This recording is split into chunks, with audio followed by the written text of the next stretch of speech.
have tried to take my freedom and indeed to take my life. He talks about, in fact, the assassination attempt against him last summer. Just a few months ago in a beautiful Pennsylvania field, an assassin's bullet ripped through my ear. But I felt then, and believe even more so now, that my life was saved for a reason. I was saved by God to make America great again. And he says that God saved him to make America great again, which really takes that formulation which he played with over the months even further than before. He is the savior now of the country. A tide of change is sweeping the country. Sunlight is pouring over the entire world. And America has the chance to seize this opportunity like never before. What this speech did not contain was an overture to those who didn't support it. We think of inaugural speeches as almost dutifully containing language that says, to those who didn't vote for me, right, I offer you this message. Exactly. That was not in this speech. No, the words national unity were uttered. National unity is now returning to America. But you wouldn't have heard it a lot in the rest of the speech, right? He didn't say anything nice about his outgoing predecessor, Joe Biden, even though that's the tradition when a new president comes in to at least thank you for your service. Didn't do that. Didn't talk about bipartisanship. Today I will sign a series of historic executive orders. With these actions, we will begin the complete restoration of America and the revolution of common sense. He instead went for some of these wedge issues right from the start. It will henceforth be the official policy of the United States government that there are only two genders, male and female. He said he's going to get rid of government programs that promote diversity and inclusion. I will also end the government policy of trying to socially engineer race and gender into every aspect of public and private life. And he even said that he would reinstate military service members who were discharged for refusing to have a vaccine during the COVID pandemic, even pay them back pay, which is, of course, rolling back a very specific President Biden policy. Exactly. And I will sign an order to stop our warriors from being subjected to radical political theories and social experiments while on duty. It's going.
Morning. Good morning. How are you? Pretty good. Good. How are you doing? Doing good. You know, one day at a time. Yeah. So,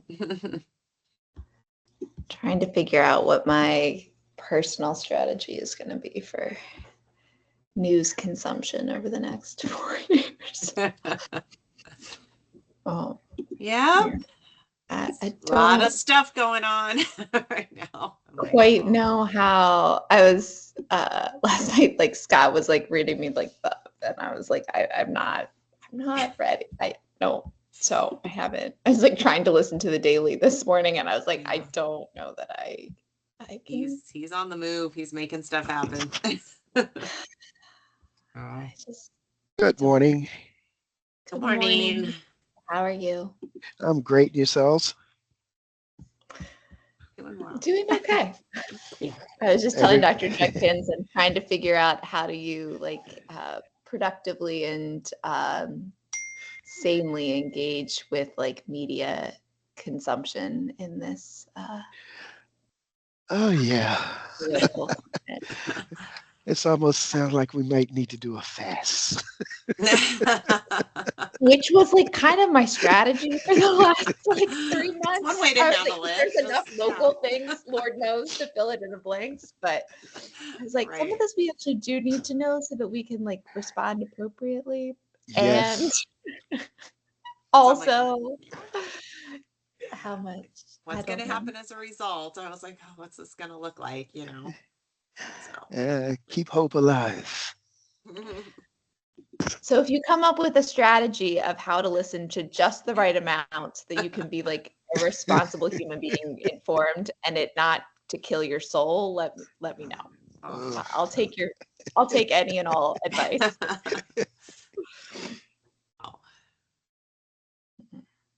Anybody go to the parade yesterday? I watched the on TV, but no, yeah. I saw some of the like pictures coming out on Instagram from folks this morning, and it looked exuberant. It was nice.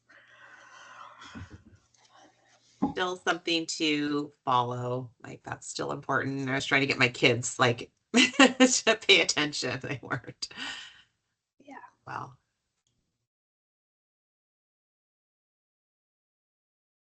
We are out of town, but usually our go-to is AVAM. Always does like a really good job with programming for Dr. Martin Luther King Day. So usually we're down there, but we weren't here this year. Mm-mm. Yeah, usually it's pretty. Yeah.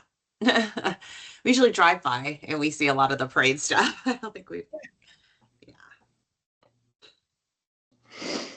Because I used to live right off of Martin Luther King. Oh, that's right. Yeah. I forgot. You used to Get live like home, right there. Yeah.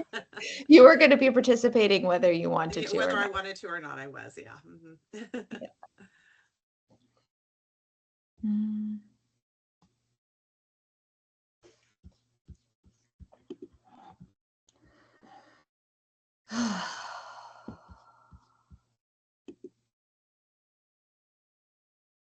Good morning. Hey, how you doing, Good Ashita? morning. I'm doing well for this single digit Tuesday. Mm-hmm. Mm-hmm.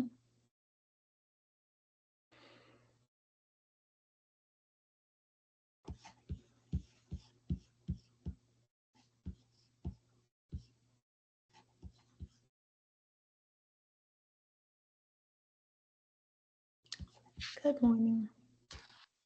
Good morning, commissioners, A. Messenger, Vice Chair Parker, anyone else? Dr. Judkins, I see you're on as well.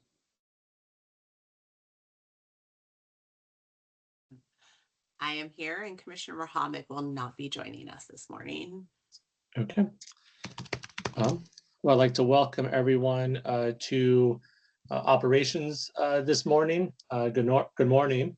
My name is Andrew Coy, Commissioner Coy. I'd like to welcome you all to the January 21st, 2025 meetings of the Operations Committee. Certainly is a cold one out there today, and understanding that there's been a number of 2-hour delay, obviously. Everyone's in a little bit different of a rhythm this morning, perhaps than usual, but appreciate you all being here. If you've not done so, please mute your phone. Anyone who does not mute their phone may be muted by the call moderator or removed from the call. Additionally, if you're not a board member or the CEO and her staff, please turn off your video. I'll now read a roll call to identify who is on the call. Please identify yourself first before speaking for the record. Commissioners Ames Messenger. Ames Messenger present. Vice Chair Parker. Vice Chair Parker present. And noting that we are excusing Commissioner Mohammed from today. Public comment. Members of the public who would like to provide public comment to this committee can do so by signing up beginning 9 a.m. the Thursday before the meeting until 5 p.m. the Monday before the meeting date. Individuals or groups who are interested in providing comments to the committee may sign up one of 3 ways. Contact the board office at 443-642-2095. Visit the board office at the Alice Pinder Hughes Building at 200 North Avenue, room 406, or email the board office at schoolboard@bcps.k12.md.us. Up to 5 individuals will be given the opportunity to provide comment to the operations committee. Speakers will be granted 3 minutes. All public comment should address operations related issues. Sign up is not permitted the day of the meeting. In addition, the chat feature during our virtual meetings will not be used as a tool for gathering feedback or answering questions from the public. If you have follow-up questions or feedback and did not sign up in advance to provide them during the committee meeting, please send an email to schoolboard@bcps.k12.md.us, and the board office staff will provide a response to you. On the note of public comment, Dr. Judkins, do we have any public comments that have signed up for today's agenda? I'm not aware of any at this moment. We'll do one word check, but no at this time. Okay. We do have a full agenda of presentations, noting that there are no compliance reports for today, and the procurement agenda is light, but happy to see a number of these updates. And first on the agenda, unless there's a reason to shift the order of operations, is a presentation on our technology plan and update. And I'll turn it over to Chief Tommy Jones and team. I always know that you present with your team and appreciate, and I see a number of folks here on the call there, but Chief Tommy. As we wait for Chief Tommy to join, my name is Maxim Lapushin. I'm the Special Assistant here in the Office of Information Technology. I'm also joined today by Director Russell, Executive Director Elvis Tia, and Director Nick Smith. Let me go ahead and share my screen and we can get this presentation started.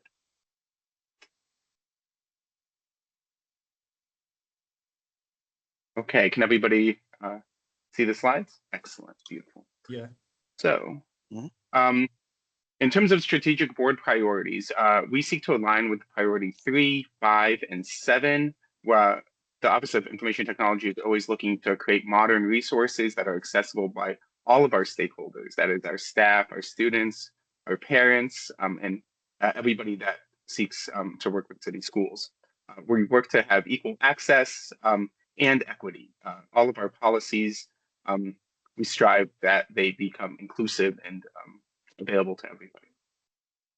In terms of our vision and mission, we are always seeking to be a trusted advisor and leader for technology in the school district. We work to be customer oriented and a partner with all of our different district offices and our families and students.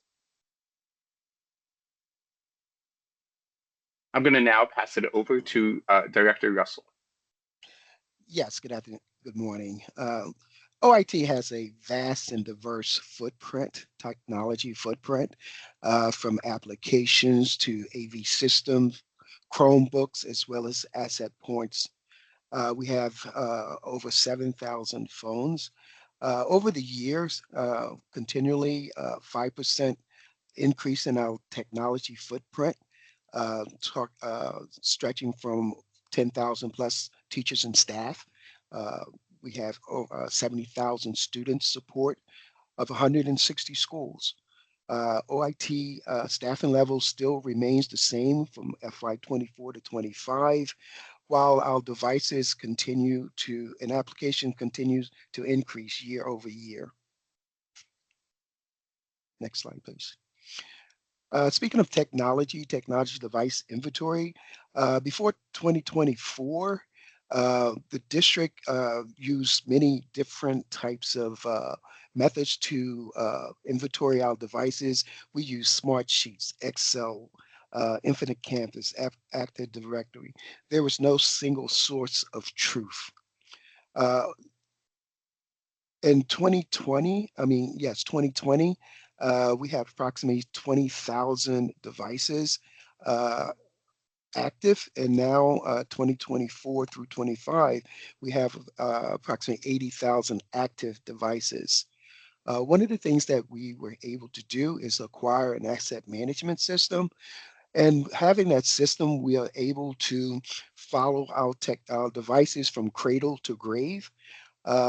and being able to maintain and understand our inventory and make decisions. Current state, we have now a asset management system, and this system allows us to understand what we have. We have a dashboard.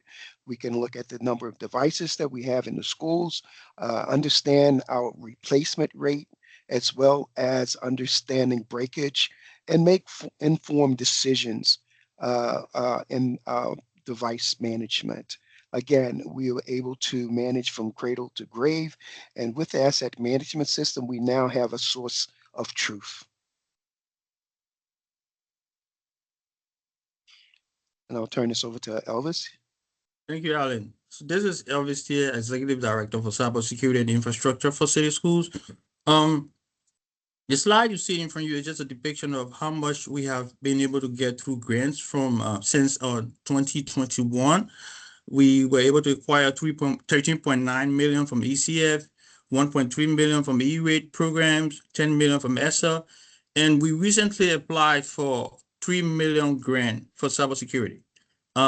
Fortunately for us, we were approved for 2.4 million. We just received that information this past Friday, which is a big thing. So we're looking forward to making sure we invest into our cybersecurity infrastructure to make sure we are more protected. And just to add, this was a big deal because of 3,000 applicants, there were 700 LEAs that were awarded. And of the 700, there were 2 LEAs in the state of Maryland, and we were one of the 2. So that's a big deal. So since 2019, we've learned a lot in terms of how to deliver our services to our staff and students. Prior to 2019, we struggled with adhering to situations that were outside of our capacity in terms of students having to go to school from home and things like that. But our current infrastructure now has the capacity to pivot whenever needed. We are in the position where we can support virtual schooling, meaning students going to school from home as well as in school, and even if it's both, we have the capacity to deliver the services. Additionally, we also have expanded our cloud service to support business continuity, meaning if for some reason they will have some issues on Perm, we have a third data center, because we have 3 data centers now, the cloud being the third one as backup to be able to access our resources to support instructions in schools.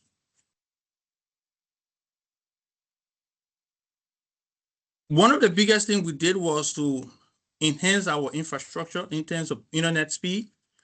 We also did factor in the physical security of our staff and students in the schools and headquarters.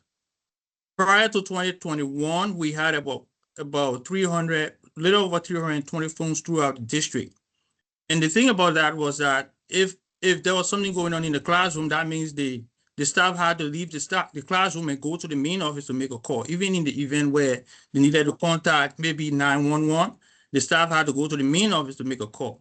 Currently, we have over 7,000 voice over IP phones spread out throughout our district, which enables the staff now to sit in the classroom and call a parent. And if there's something going wrong, the staff doesn't have to leave the classroom to go to the main office and leave the students unattended. So now they can stay in the classroom and call the main office. They can call 911 from the classroom. We are not 100%, but from 320 phones to 7,000 phones throughout the district, we are pretty comfortable, but we still got more to do. But that's a great increase, and the security alone is a big deal. In addition to that, we now have little over 7,000 access points throughout our school buildings. And we made sure that no student is more than 30 feet away from an access point, because almost every student is assigned a device, meaning the students are mobile and they need access. So that's a big deal. And this initiative now supports students to be able to do the testing without any interference, because every student will have a device assigned to him or her. The third item here is our bandwidth for students. So prior to 2021, I would say 2020, we started to put our internet WAN throughout the streets. And what that means is that elementary schools now, the internet in elementary schools are 100 times faster than it was before. And for high school, it's 10 times faster than what it was before. But there's another big thing. Prior to us doing the dark fiber implementation, which is, putting out our own fiber into the schools, whenever there was a testing going on, it's either that the school had to shut down the video camera surveillancing because the internet speed wasn't adequate to support the testing, or something else had to be shut down or throttled, as we say in IT, or reduce the speed just to enable students to do the testing. Now everything happens at the same time. Students can do the testing in all schools at all times, at any time they want to. At the same time, school police can watch whatever is going on through the surveillance camera. Additionally, staff and teachers can make phone calls without any interference. So this is a big deal. This is, in short, every school has adequate internet speed they need to do the work they want to do. And we have the capacity to increase the speed if the need arises. Next. From a security perspective, this is just in a nutshell. I think recently we all heard about PowerSchool having an issue. There's a lot of cybersecurity incidents going on. And City School is doing its best to make sure our staff and students are well protected. If you look at this screen right here, you can see how the incidents continue to rise over the years. For fiscal year 25, if you look at fiscal year 25, you see that we have a lot of attacks, a lot of surveillance, reconnaissance, a lot of things going on. This is a high-level summary. We look to providing more in-depth information to the board in a closed session to let them know exactly what is going on. But I just wanted everybody to know as well that what we do in OIT in terms of protecting us, we also do seek the indulgence of federal, state, and local professionals. We have Homeland Security checking us every day. We make sure we are in contact with them in case of anything. They reach out to us directly and we'll take the necessary actions. So there are a lot of things we would like to disclose, but not at this this presentation. And hopefully we'll have the opportunity to inform the cabinet and the board in a closed session of the things that are happening. Bottom line, we are still safe. Knock on wood, we are okay. Everything is going fine. We're going to do our best to make sure we remain protected. Next. I will pass this over to Max. Thanks, Elvis. As you know, the administrative modernization project is ongoing, and there are different parts of it. One of the things that we are definitely excited about upcoming for 2025 is we are phasing in a new learning management system that's under phase 3 there. Additionally, we are currently doing the work to move. We have the time clocks installed in schools, and we're doing the work with our different stakeholders to make sure that payroll proceeds. Excuse me, that sounds strange. That to make sure that we're doing all the steps to ensure payroll has no hiccups. In terms of phase 2, we are working on creating a new budget amendment app. That way our departments can get funding allocated to their different cost centers as needed. And as you know, in July 2023, we went live with our Fusion system for our finance. Now I'll pass it over to Elvis. Thanks, Matt. So moving forward, there are a few things we're going to upgrade. We have some systems that need to be fully updated. We are looking to replacing our LMS system with a new system, which it will have the capacity to do a lot of things that our current system is unable to do.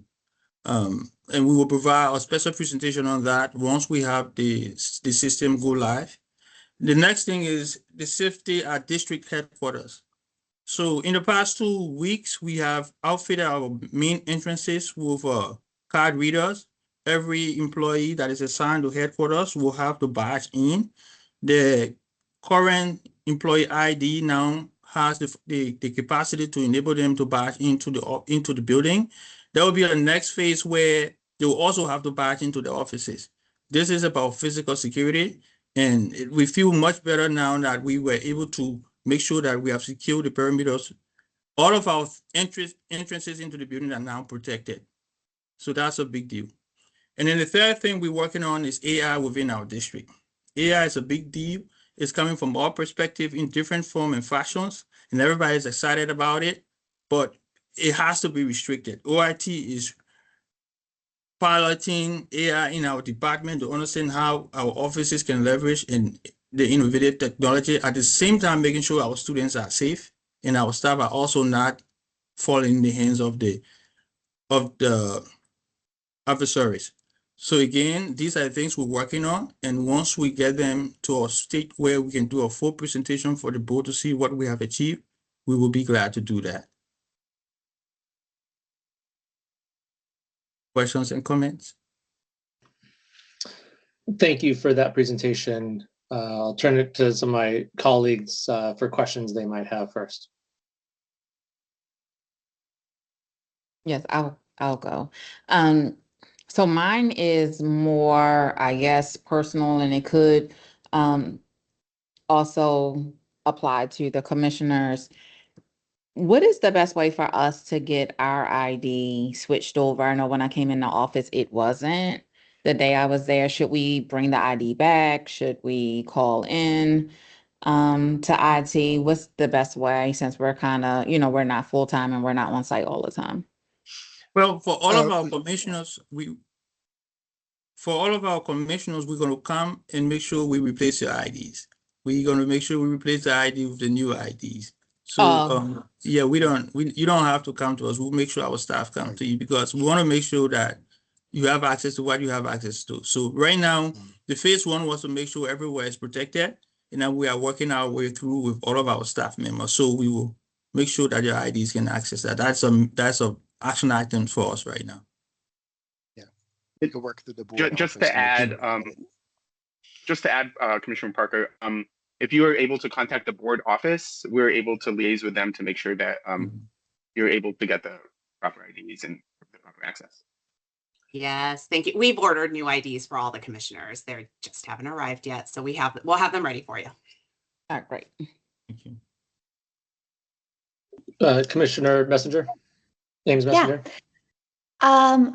So a couple of questions. First of all, I thought just and commend you for looking at and seeking, finding around and getting in a really competitive grant process, it sounds, for the cybersecurity. And just I think as we enter a phase where other streams of funding are less secure and less plentiful than maybe we've been used to, would like to commend just that creativity and problem solving. So thank you. Well done and congratulations.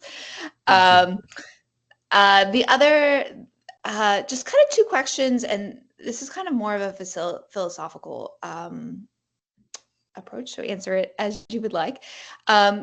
Looking specifically at the budget app and the rollout of the LMS, are both of those ones that we will have created in-house? Are we working with contractors, and kind of what's the long-term strategy around that? Also considering there's immediate cost, but there's also long-term cost of maintenance. And so if we are building those in-house, that long-term cost then sits on the district. And also when things begin to break gradually over time, as code does, that like kind of what's the strategy for making sure that we have meaningful upgrades and features, et cetera, over time. Thank you. And what was maybe the logic of why we went the way we did? Let me take this one, Elvis. All right, Chief. So, good morning, commissioners. First of all, my apologies for being late. I had a personal issue I had to deal with. But addressing the two questions, the LMS that we're buying is a 100% cloud-based commercial off-the-shelf product. Now, that does not mean we are not asking them to make extensions and so forth, as we always do, but we are configuring versus writing code. So that has a lot of long-term, as long as we pay our subscription costs, and some certain integrations, which is the biggie, that's always a cost, no matter what, is the integrations that sits on us. The budget app, we attempted to do a 100% off the shelf along with Fusion. And unfortunately, the way city schools budget, nobody else budgets. So we have been able to take maybe say the skeleton or pieces of the Fusion Budget app, but we've really had to do a lot of it as in-house custom work, unfortunately, and that will fall on our shoulders. But you know, a little bit of a trade-off. It falls on our shoulders, but we don't have to pay the subscription. But we are trying, going forward, we have a policy of buying everything we can buy versus building it. And this can get very philosophical, and I won't get there. I'm a buy person because trying to keep the technical talent and as the technology changes to keep up with all this is extraordinarily difficult and not very quick. But buying has its own issues of that subscription cost goes up. You're not tied to the vendor, so I won't go into it here. But you know, just to answer your question, but we do. It's basically a custom budget app and a purchased LMS. I really appreciate just laying out of that philosophical or like philosophical approach as we're new to the board. Which vendor are we going with for LMS, for the LMS? Product called Canvas and KickUp. It's an integration of their two products. They provide very different, capabilities. Thank you. And will be universe. So that will be replacing everything across student and staff. Yes. Learning. Yeah, Awesome. we will eventually migrate off of Blackboard entirely and use LMS for everybody. Use the Canvas and KickUp for everybody. Thank you so much. Okay. A follow-up question on the topic of the budget that I have, understanding, realizing that the blueprint for Maryland education is requiring more districts across the state of Maryland to be, frankly, more like Baltimore City's budgeting process, where dollars are decided at the local school level. Yeah. I can only imagine that there is a growing set of requirements that will look more similar to us. What efforts are being made to collaborate across districts in the state of Maryland around some of these budgeting processes, and perhaps to have some of the vendors align perhaps to some of those requirements at a greater scale and lower cost, perhaps, in doing so across all districts in Maryland? Before I answer that, one of the finance office people may want to jump in first. I see Can you guys hear me? Stephanie's on here. Yep, go ahead. Good question, Commissioner Coy. So we are in constant communication with the other districts. This is far more nuanced probably than you would expect, though, in terms of how everyone interprets and applies the applications of the blueprint.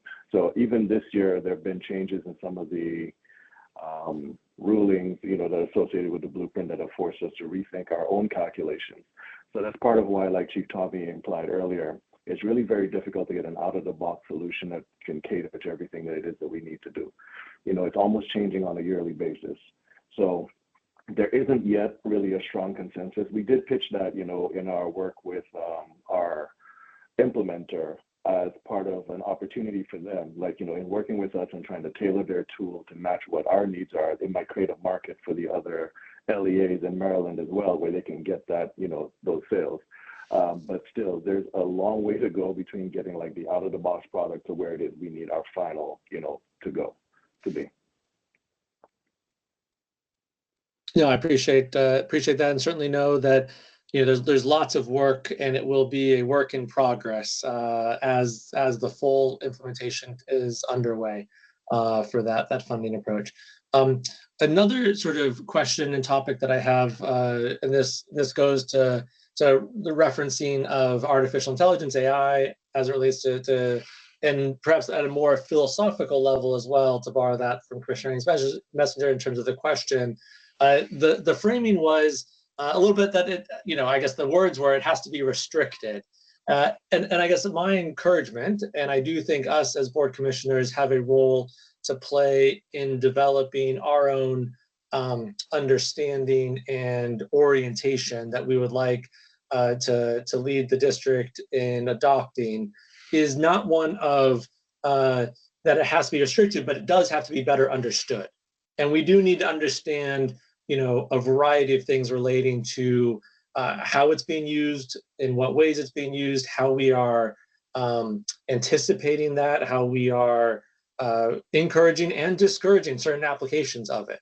But I would just sort of put here that the general philosophical framing is not purely one of it has to be restricted, and happy to engage into a conversation, perhaps offline more, as that approach is being developed. It's a rapidly changing, obviously, landscape. But just wanted to put that statement there. I don't know if any of my other commissioners want to add a thought before a response from you all here or separately offline. Agreed. Nope, good. I'll do a quick response. I don't know what was said before because I'm late to the party, which I apologize for, but I do want to make sure the word restrictive is not overly emphasized. We are looking at AI. We are developing co-pilots. We are working with academics and other groups to write the rules, the guidelines. I actually literally had a conversation with a former boss, a VP of a commercial commercial company, and he has spent the last 2 years, he said, every single day of his retirement working with AI. What comes up of this more than anything else, the word restricted, is we are very concerned about how AI pulls in data to give perspective, knowing where it came from, and then our data being added to the collective. That data is of students and teachers. So we don't look at it, I don't look at it, so I don't hope I'm not contradicting one of my colleagues here. I don't look at it as restricted. I look at it as carefully monitored and managed. So that's our sort of mantra here is let's be careful, let's pay attention to it, let's be sure we're managing it and monitoring. And we went to the annual AI conference, sorry about this buzzer in the background, down in Annapolis, a month ago, and met with a bunch of the other CAOs, CIOs, some speakers from across the nation, some people who had done some AI pilots with schools and not had the greatest outcome. And they were saying exactly what we were saying. In fact, they complimented Baltimore on being sort of on the leading edge of carefully managing and evaluating. AI is here. There is nothing that we're going to do to stop it, and we're not trying to. We are just trying to be cautious and pay attention so that we know what we are giving it and what it's telling us. So that's why I said I don't want to use the word restricted, but that's the mantra here. Yeah, and perhaps the thing that I'm reflecting on in this conversation is there's a need and a role for the board to play as it relates to setting policy with respect to AI. And I do think that we as a board should engage in a thoughtful, rigorous conversation around the ways in which it should very much be better understood, better monitored, certain aspects, especially around student data, being restricted what is flowing to the AI, large language models or other systems, how for-profit companies are then absorbing data, and thinking about how to best equip our students for the world that is here now and that will be in their future, in all of our future. So anticipating that conversation, just reflecting that we as a board should definitely find the time and space to engage in this in whatever way that makes sense. So entrusting that as a follow-up item Dr. Judkins for conversation with, I'm sure, Vice Chair Parker, yourself, and Chair Sally on how and where we as a board can engage in a conversation. Okay, so that's other. Yeah, go for it. No, go for it. I guess the last question is just reflecting kind of on the budget sources and looking at ESSER that had kind of exited, looking at for the ECF funds and kind of just like what are the big pots of money that you're looking at coming as like we have really successfully done this huge investment to successfully transition students to a one-to-one device. We also realize that as the parent of early elementary school students, those devices get a lot of wear and, you know, like equipping your first grader with a device, you're going to have some replacement issues.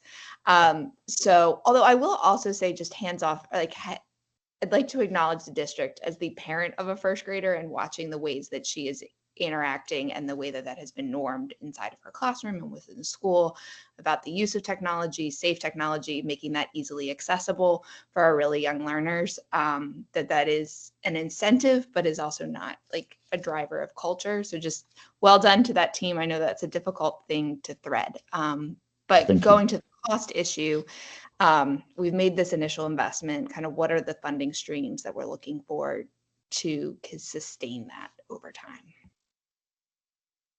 So I'll answer part of this, but Courtney or Stephanie, you all may want to jump in too. I'm just going to very quickly.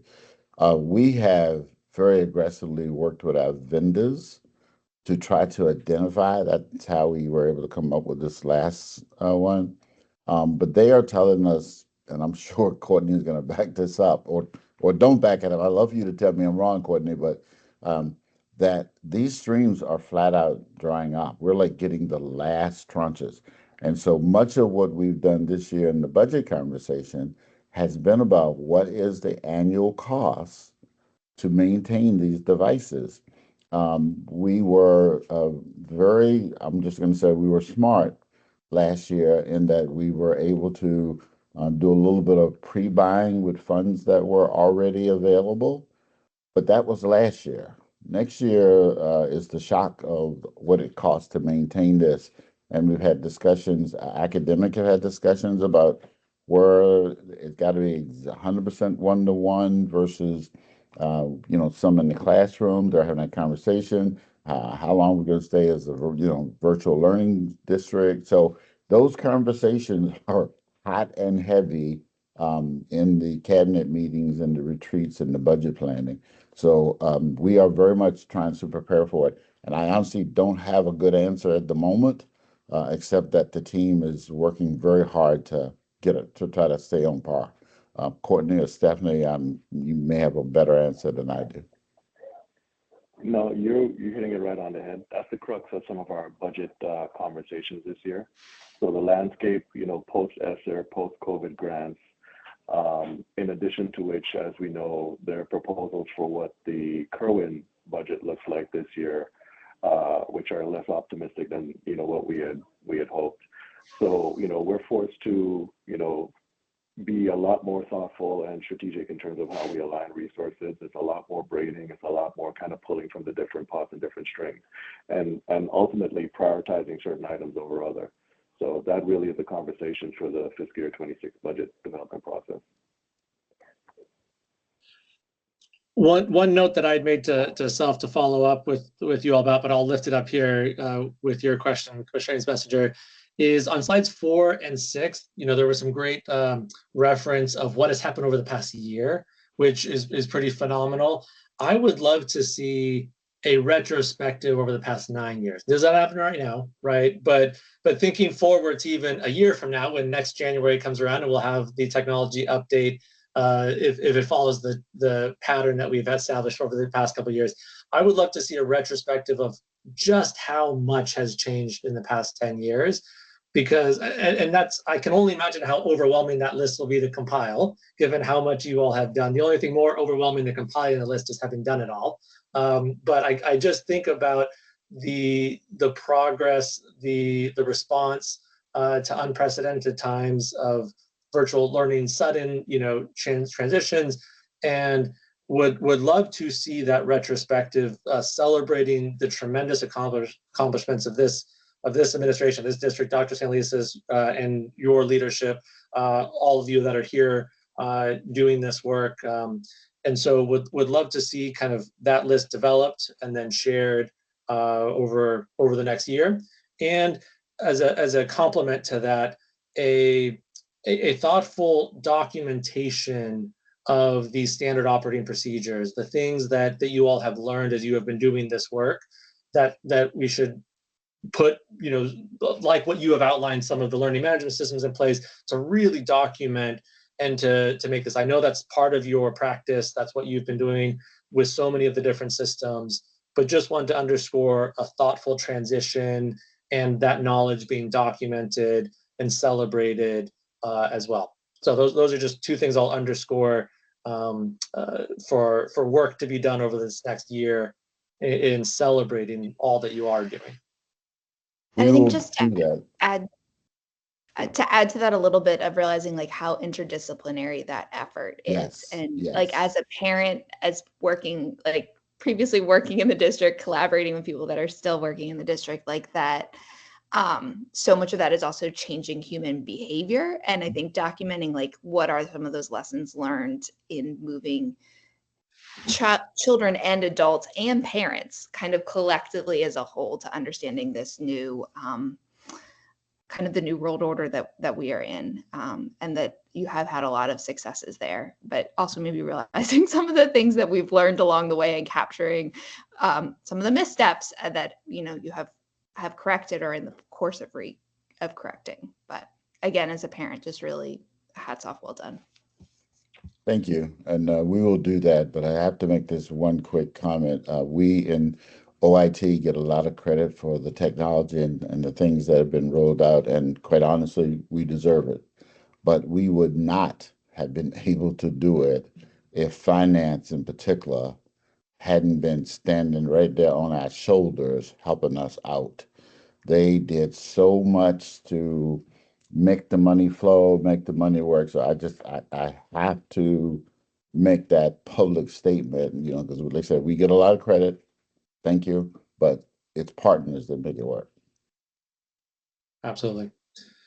Any other items here on the technology update, commissioners? Okay.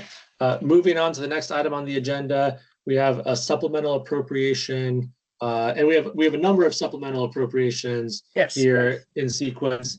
Happy to either, if it makes sense, when presenting, to present the collection of them and then ask questions individually, or for us to ask questions individually. Commissioners, which way would you like to approach these supplemental appropriations?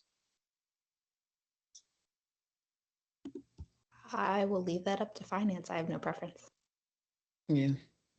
Okay, feel free to present them collectively and then we can ask questions about each one individually. Yes, thank you. Good morning, everyone. This is Marian Cox. I'm the Deputy Chief Financial Officer for City Schools. And I'd like to extend greetings on behalf of CFO Chris Daugherty to the Ops Committee Chair, the Ops Committee Commissioners, City School staff members, and of course our community partners. Today we're going to be speaking about 4 separate supplemental appropriations, which will actually be submitted for board approval at 2 different public board meetings. The total of the 4, and we don't usually present that many at one time, the total of these 4 is just short of $49 million. So I can break them out. We can speak about them individually, whatever you like. Just kind of in summary, of the $49 million in supplemental appropriations, 2 of them relate a lot to the construction work. So we have $35.7 million for the construction augmentation high school plan that's Poly City and Western. And we also have $1.5 million that relates to the funding match required from City Schools for the City Springs elementary school. And Uh, one comment that I'll just clarify in terms of collectively presenting them, feel free to do so in sequence to like go through each one. It's not that you have to speak about them all together, but just that we won't be pausing for questions in between each Okay. one. That- Yeah. That's fine. And actually, Cindy Smith will be offering the programmatic information as well. She's from the ops office. Just a little bit of background. These type of expenditures align with board priorities 3, 5, and 7. And of course, that relates to facilities, to um, that city schools will have modernized facilities that support the success of students, educators, administrators, and staff. We also do a priority 5, which is city schools will provide equal access to district services, resources, and facilities to ensure the success. And priority 7, which is city schools will continuously work towards equity at all levels by implementing policies, practices, and procedures that create a welcoming and inclusive academic and professional environment.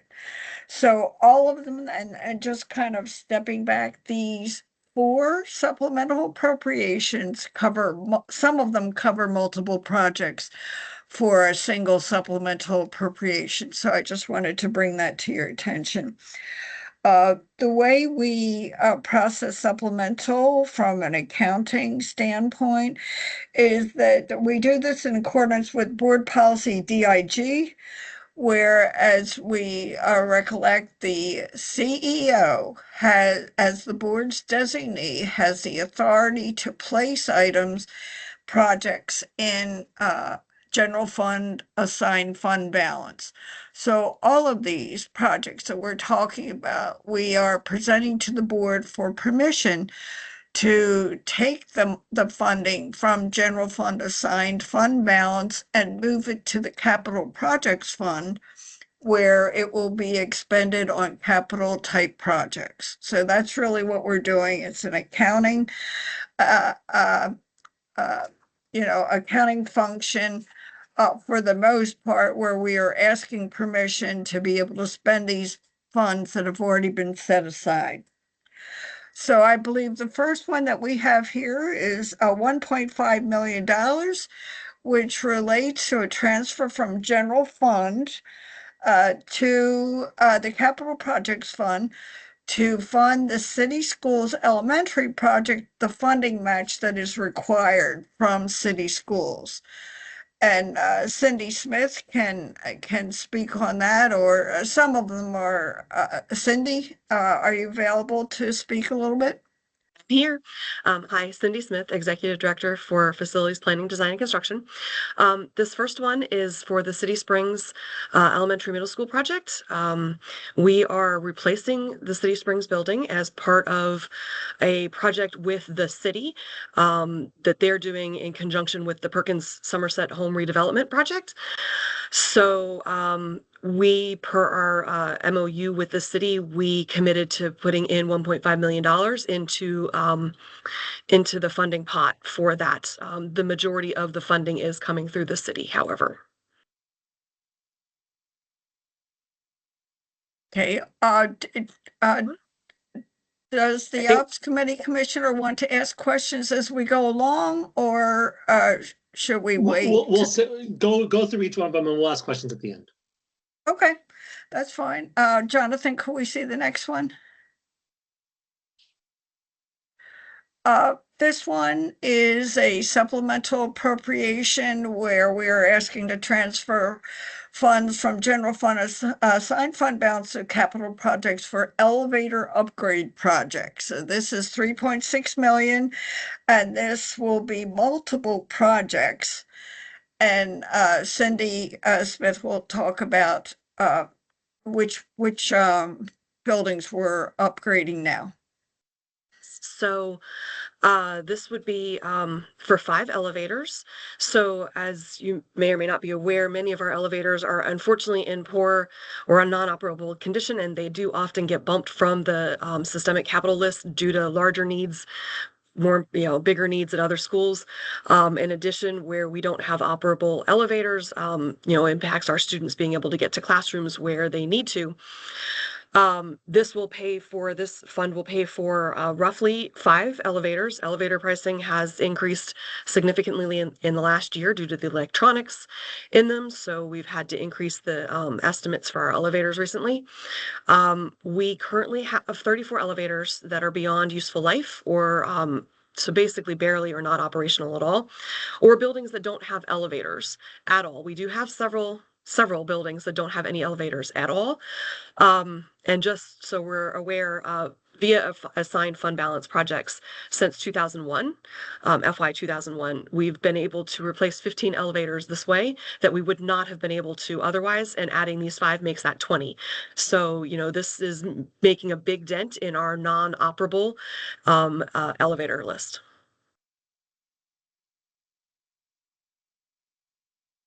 Okay. This next request is the largest of the 4 supplemental appropriations relating to multiple projects. But as you can see, it's a request to move $35.7 million from the general fund assigned fund balance for the high school plan construction augmentation funding for renovations for City College, Western, and Poly. So this is a large amount and relates to the buildings, and Cindy Smith will also speak about why we have the funding gap. So as I think everybody knows, construction prices have just so increased over the last several years. They have been a little bit out of control. We are doing the high schools as part of the Built to Learn funding pot, but that money is just not quite enough to do our largest high schools. So City College, Western, and Poly are all part of that Built to Learn funding allocation.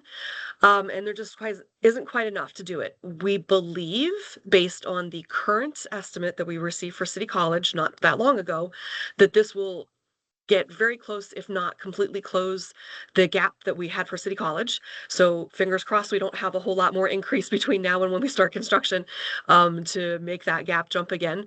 But this will also then put additional money towards Western and Poly to continue to close the gap there. We are expecting that we will need additional money for both of those in the next year to be able to close those as well. But this puts money towards those at least.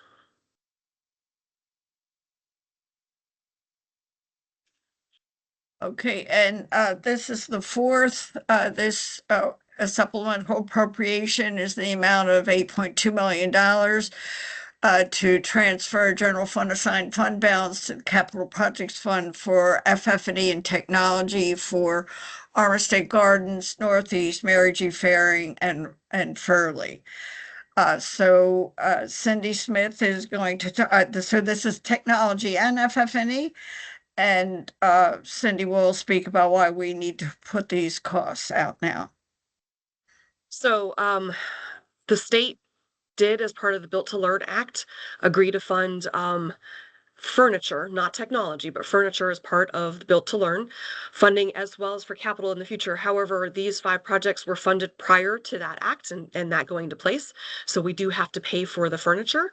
In addition, Built to Learn does not cover technology, period. And obviously, as part of these, of course, we're making sure we have the most recent technology in all of our learning spaces, and that our teachers have the most recent technology to be able to teach our students. So this allocation will provide technology and furniture for these 5 projects that were before FF&E was an allowable expense as part of capital funding. Okay. Okay, so are there any questions? Again, these items were all placed in the general fund assigned fund balance and reported as so in our audited financial statements through the fiscal year ending June 30th. But we, the CEO has the authority as the board designee to place it, but when we want to expend the money, we come to the board and ask permission to, or approval to move the funding from the general fund to the capital projects fund for these these are typically larger capital projects. First question before I open it up to other commissioners. You referenced that these would be presented to the full board in two separate That's right. instances. Can you outline which ones on what anticipated timeline for being presented to the board? Certainly, of these 4 separate supplemental appropriation, only the one for the elevators, the $3.6 million for the multiple elevator projects, that will be presented at the public board meeting on February 11th.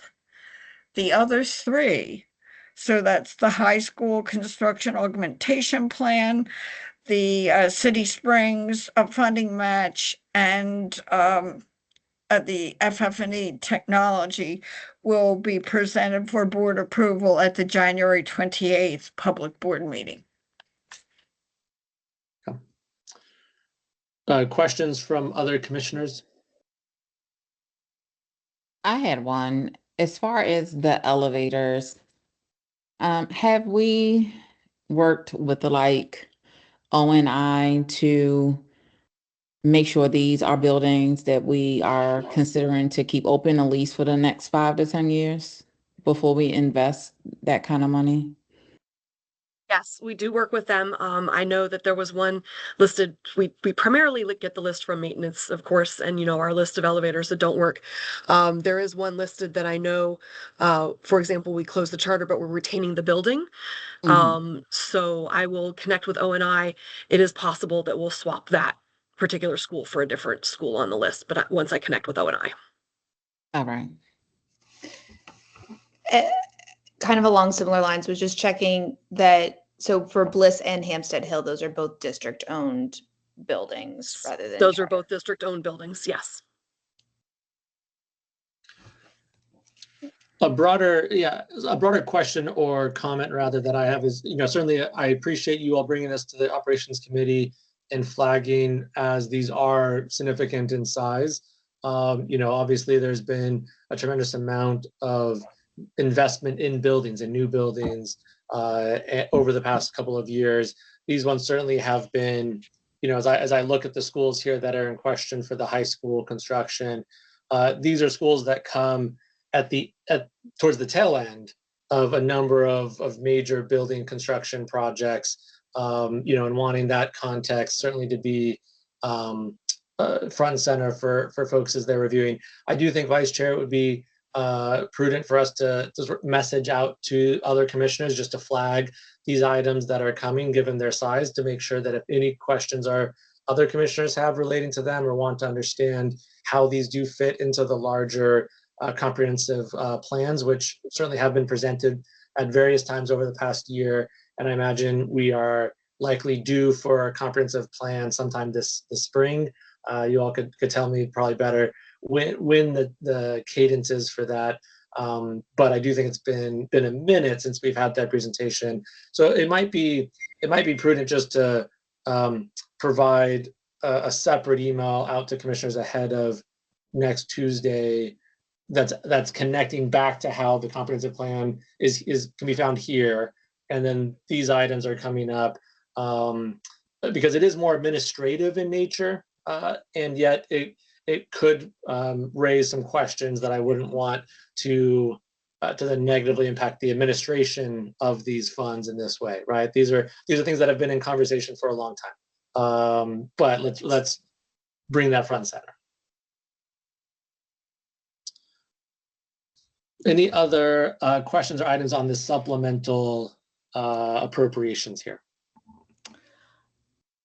A follow-up on a slightly different, if just providing a little more information about the City Springs overall strategy, while not necessarily tied to this budgetary item. I'm just looking at the timetable for construction there. It's my understanding that they've finally been able to get access and begin to make some headway on those facilities. So looking at kind of updated timelines for that, given the fact that And we're locked in at that 1.5. That won't be reflective of changing construction. Okay. And then the last thing is just like also realizing, is there any other sorts of costs that we would want, realizing that students are returning to that community as housing is opening up, and just making sure that we have sustainable facilities in that building while we wait for that wildly fluctuating timetable for things that we have no control over.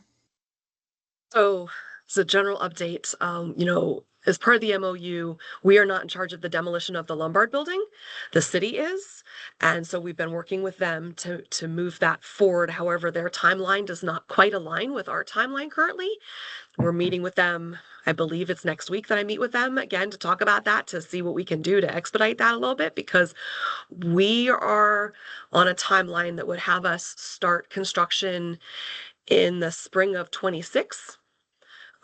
Which would then open the building roughly 2 and some change after that, because we don't open just randomly, right? So we'd open in the summer of 28. We need to make sure that their demolition timeline can be expedited a little bit to speed up to match ours. The MOU does clearly define that our contribution is $1.5 million.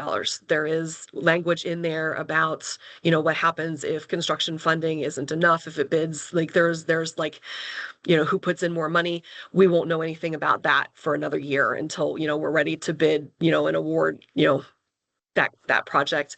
As far as what bids are coming in at, we are looking already at, as we look at the design, we always look very, very closely at making sure that we are making very smart and intelligent choices during design to make sure that our costs are coming in where they need to, but also making sure that we are building a building that can be maintained over its lifespan.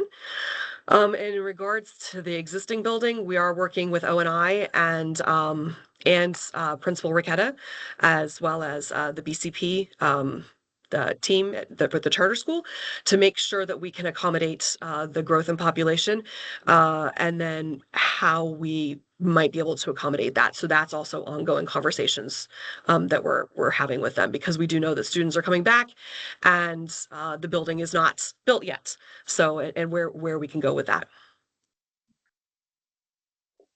Thank you. And additional information, the CIP update will be in the next couple months. So additional information about all of those projects will be in that as well.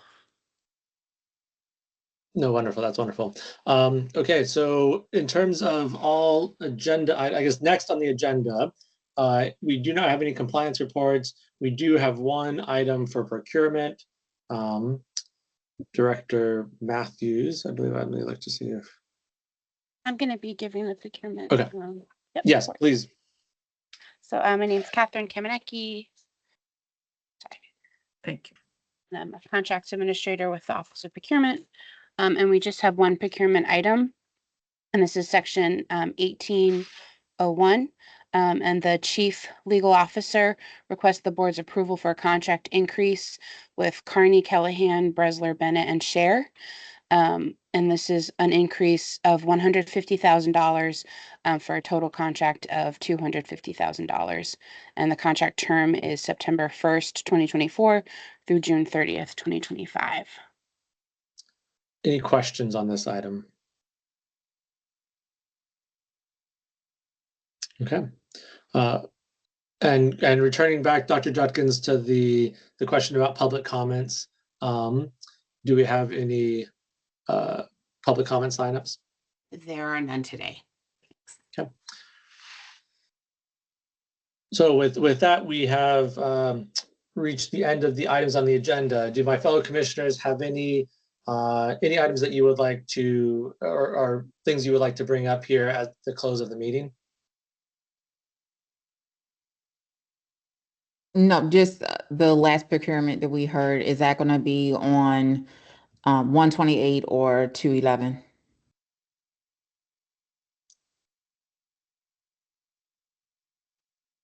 Sorry, I got up.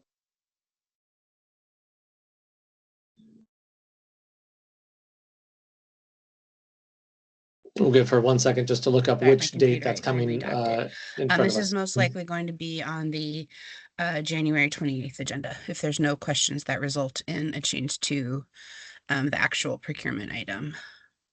Great. And just moving forward for all of our staff, when presentations are made, if you could include in your presentation when it'll be coming before the board, we would greatly appreciate it. Thank you so much. But that's all the questions and comments that I had. Thank you all for your hard work. Okay, well, thank you everyone for joining. We're obviously ending a few minutes early here this morning, but appreciate all of the work going into the smooth and thoughtful operations that support our students in the day-to-day learning that is going on. It makes it possible for them to learn in safe, warm, clean, and caring spaces. So with that, we will end Operations Committee call for January 21st, 2025. Thank you, everyone. Have a great day. Thank you. Thank you. Have a great day. Thank you very much.